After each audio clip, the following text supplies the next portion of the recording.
6h14, l'invité de Comment j'ai réussi nous emmène ce matin au Québec. Avec AJP, épargne, retraite, assurance emprunteur, prévoyance, santé. Bonjour Alexis Gardy. Bonjour. Bienvenue sur Radio Classique, vous êtes président de Bellambra et vous venez de publier un ouvrage sur votre expérience d'entrepreneur au Québec.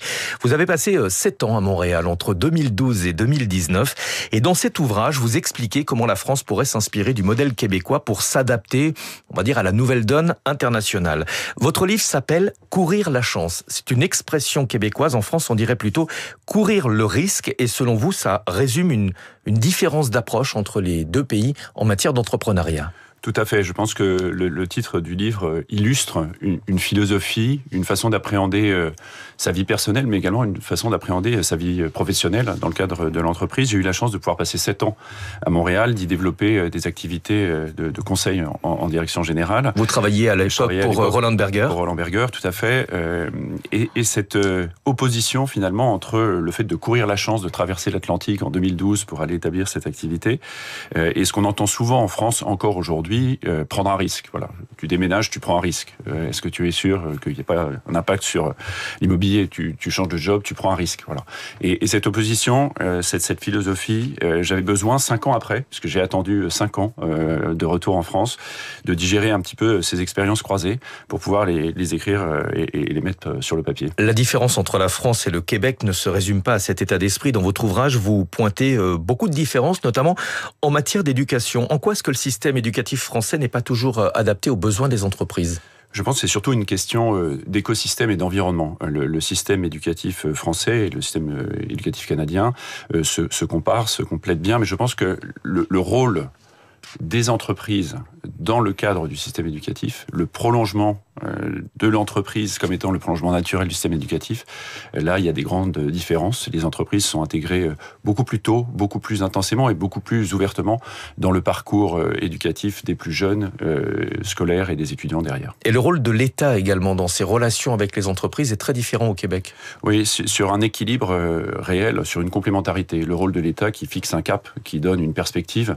On l'a bien vu sur le développement de la filière aéronautique, par exemple, au Canada et au Québec, avec un besoin exprimé en investissement, un besoin exprimé en ingénieur aéronautique et une coordination entre les différentes parties prenantes pour s'assurer de dérouler une feuille de route. Alors, vous n'êtes pas là pour distribuer les bons ou les mauvais points, vous le dites clairement dans votre livre. Néanmoins, le regard du Québec sur l'immigration est très différent parce que les Québécois, notamment, ont conscience que les entreprises, que l'économie québécoise a besoin de l'immigration pour fonctionner. Tout à fait. Et c'était assez symptomatique, je le raconte dans le livre. Le premier passage à la douane, où nous étions 3 dans l'équipe, moi j'étais l'associé de Roland Berger, donc je suis passé assez facilement à la douane puisque je venais faire du développement commercial. Le deuxième, il n'y a aucun jugement de valeur pour ma part, c'est une très belle école que j'ai fait, et été diplômé de l'ESCP, Business School, c'est un peu plus large. Et donc, il y a eu un peu plus de difficultés avec le douanier qui disait, mais j'en ai plein des gens qui ont fait des Business School au Québec. Le dernier, et ça fait écho à ce que je viens de dire, était super-héros, ingénieur aéronautique, et lui, il est passé tout de suite, puisqu'on a dit, on a besoin d'ingénieurs ici. Ouais, donc c'est une immigration choisie mais utile pour l'économie. Sans aucune polémique autour de ce terme. Alors, est-ce que le Québec n'est pas toutefois en décalage avec la France sur l'équilibre vie privée, vie professionnelle ? Au Québec, comme en Amérique du Nord en général, certains ont parfois l'impression de passer leur vie au bureau. Alors, c'est vrai que l'organisation de la journée est très différente. Les journées commencent plus tôt, les journées sont plus denses, avec moins de temps de pause. Il n'est pas rare de croiser ses collaborateurs le matin avec la fameuse lunchbox, hein, c'est vrai aussi dans les écoles, pour assurer un départ plus tôt. L'heure de pointe, d'ailleurs, c'était lors de mon premier passage, je demande au taxi du retour à quelle heure faut-il partir pour ne pas louper son avion. Et là, c'était assez clair. L'heure de pointe est entre 15h et 17h. Voilà. Donc, assez décalé.